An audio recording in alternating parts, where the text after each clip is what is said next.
Hello दोस्तों। राहुल और आर्यन दोनों दोस्त थे जो स्टॉक मार्केट में निवेश करना चाहते थे।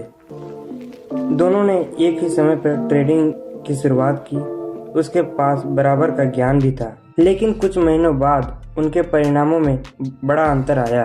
राहुल ने स्टॉक मार्केट के बारे में बहुत पढ़ाई की थी और उसने टेक्निकल चार्ट, कंपनी के प्रदर्शन और टेक्निकल रिपोर्ट का ध्यानपूर्वक विश्लेषण किया। लेकिन जैसे ही उसने अपना पहला निवेश किया, उसकी भावनाएं उस पर हावी हो गई। पहले कुछ दिनों में उससे अच्छे लाभ हुए। ये देखकर राहुल बहुत उत्साहित हो गया और ज़्यादा जोखिम लेना शुरू कर दिया। हर बार जब मार्केट ऊपर जाता, वह और भी निवेश करता। लेकिन जब मार्केट अचानक गिरा, राहुल घबरा गया। उसे डर लगने लगा कि वह सारा पैसा खो देगा। उसने तुरंत अपने सारे शेयर बेच दिए, जिससे उसे बड़ा नुकसान हुआ। इसके बाद जब मार्केट वापस ऊपर गया, राहुल को पछतावा हुआ कि उसने जल्दी क्यों बेच दिया। वह अब और ज़्यादा ट्रेडिंग करने लगा ताकि वह नुकसान की भरपाई कर सके। लेकिन इस बार वह बिना सोचे समझे ट्रेडिंग कर रहा था। उसकी भावनाएं उसे नियंत्रित कर रही थी। लालच और डर के बीच वो फंसा हुआ था। अंत में राहुल को भारी नुकसान झेलना पड़ा।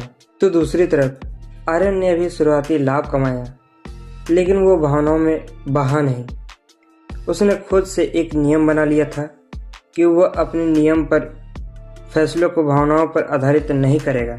अगर मार्केट गिरा भी तो वह पहले से ही बनाए गए प्लान के अनुसार ही काम करने वाला था। जब मार्केट गिरा तो आर्यन ने अपने शेयर नहीं बेचे।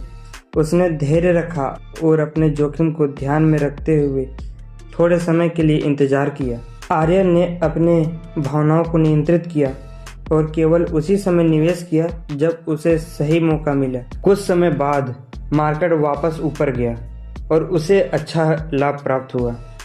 उसने खुद से सीखा कि ट्रेडिंग में सबसे बड़ा दुश्मन आपकी खुद की भावनाएं होती है। अगर आप लालच, डर और जल्दबाजी से ऊपर उठकर सोचते हैं तो आप सही फैसले ले सकते हैं। राहुल और आर्यन की कहानी हमें यह सिखाती है कि साइकोलॉजी ट्रेडिंग कितनी महत्वपूर्ण होती है। ट्रेडिंग में आप सिर्फ ज्ञान या तकनीकी कौशल प्राप्त नहीं होते। अगर आप लालच, डर और जल्दबाजी से ऊपर उठकर सोचते हैं तो आप सही फैसले ले सकते हैं। लालच, डर और जल्दबाजी ऐसी भावनाएं हैं जो लोगों के गलत फैसलों का कारण बनती है।